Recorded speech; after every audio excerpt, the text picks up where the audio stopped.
خوش برگشته به این ویدیو. تو این ویدیو بچه ما قراره یه محدودیتی رو دیتابیسمون اعمال بکنیم. تو ویدیو قبلی اگر ندیدی حتما برو ببین. ما در مورد کانکشن به سیکوئل و آپشناش صحبت کردیم، ولی تو این ویدیو در مورد این موارد ما صحبت نمی کنیم. فقط قراره بریم محدودیتی رو دیتابیس ها اعمال بکنیم و خروجی رو بگیریم. چه زمانی ما میریم سمت این کار؟ خب ما تو پروژه هامون خیلی دیتاهای حجمی داریم. وقتی تیبل های زیادی هم وجود داره، وقتی وارد نرم افزارش میکنیم خب یه ذره کنده، یه ذره پاسخگوییش اعمال سپایی که نیاز داریم تو فلوها زمان بر میشه و این یه مقدار ممکنه اذیت کننده باشه. ولی خب خود تابلو به این موضوع فکر کرده و براتون یه بخشی قرار داده که شما میتونید محدودیت رو اعمال بکنید. حالا این یه بخششه که ما قراره این فلو رو بدیم به تیم ورک و فقط قراره مثلا روی یه منطقه خاص کار بکنن.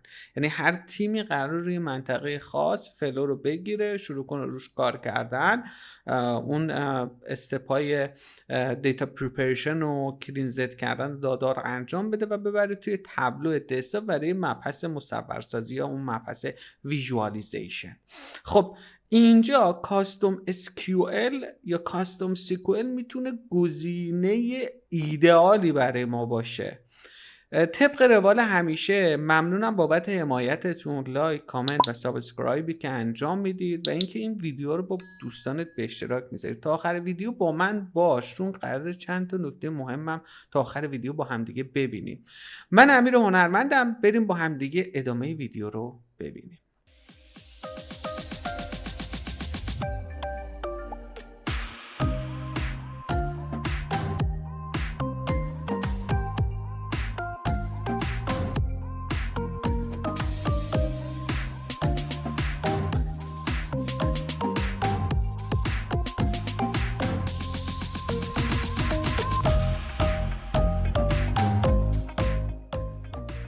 همونجور که طبق روال قبلی داشتیم، میایم از بخش کانکشن ها دنبال سیکوئل سرور میگردیم، پیداش میکنیم با دات. من در مورد دات صحبت کردم. دیتابیس، اسم دیتابیس رو بهش میدیم و یوزرنیم و پسورد رو هم بهش میدیم و کانکشن برقرار میشه. خب تا اینجا موضوع که طبق روال ویدیو قبلی بود و کانکشنمون به سیکوئل و اون جداولی که وجود داره و داریم میبینیم. خب این جداول ممکنه بچه تو پروژه تعدادش خیلی زیاد بشه. اون گزینه سرچ خیلی میتونه براتون کار راه انداز بشه و بتونه سریعتر برسونتتون به اون تیبلی که نیاز دارید ازش استفاده بکنید. حالا تو ویدیوهای بعدی خیلی میخوایم در مورد جوین و یونیون صحبت بکنیم که گزینه‌های جذابی هست.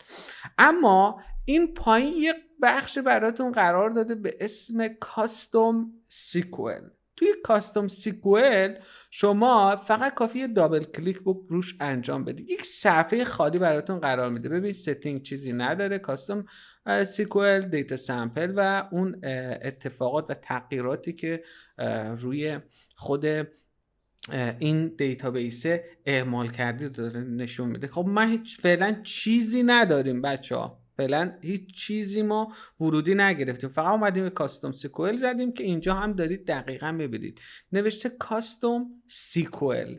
ببین اینجا یعنی منبع داده‌ای که شما دارید استفاده میکنید یا تیبلی که دارید استفاده میکنید، دارید یک شرطی رو میخواید، یک محدودیتی رو روش اعمال بکنید. حالا من میگم محدودیت، ممکنه شما تو پروژهاتون خواسته های دیگه داشته باشید و بخواید همون اول قبل از اینکه کانکشنه که برقرار شده، یعنی بعدش بخواید اون محدودیت اعمال کنید و با اون تغییرات ادامه کار رو انجام بدید و فلوتون رو جلو ببرید. خب من اینجا تو بخش اول میام دقیقاً مثل خود TSQL کدم رو وارد میکنم. میگم select، به من بده تمام اطلاعات از جدول چی. بچه اینجا نگاه کنید. ما اگر اینجا کدمون رو بزنیم ممکنه که یه خطاهایی توی نامهای جداول دیتابیس ها و تیبل هامون اتفاق بیفته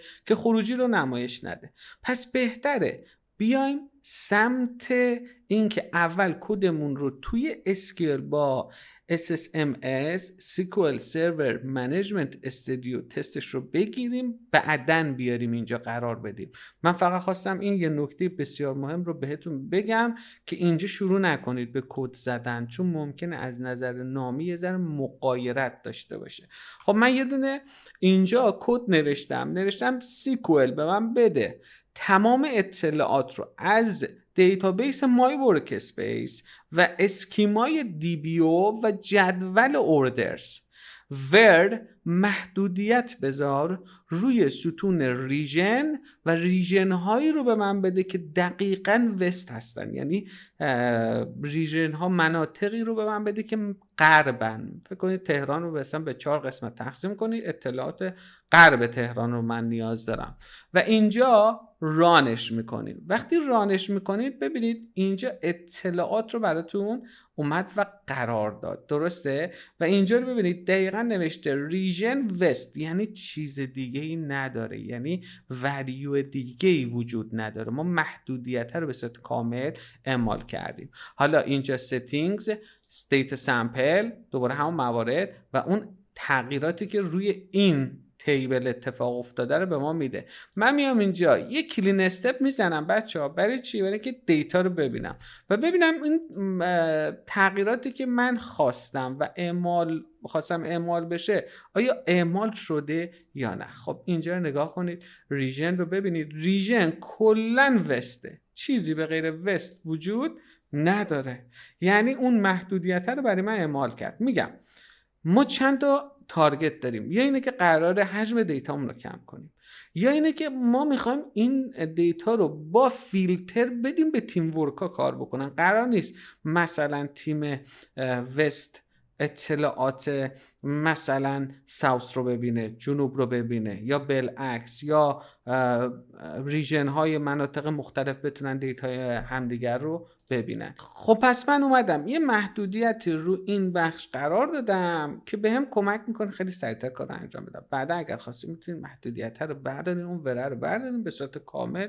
بیاد و جدول شما رو شروع کنه به خوندن. حالا هر اطلاعاتی هم که اضافه شده باشه میگم توی اسکیجول زمانی میتونید اینو قرار بدید که براتون به روز رسانی رو انجام بده. اگر این ویدیو برات کارآمد بود ممنون میشم لایک، کامنت و سابسکرایب رو فراموش نکنید.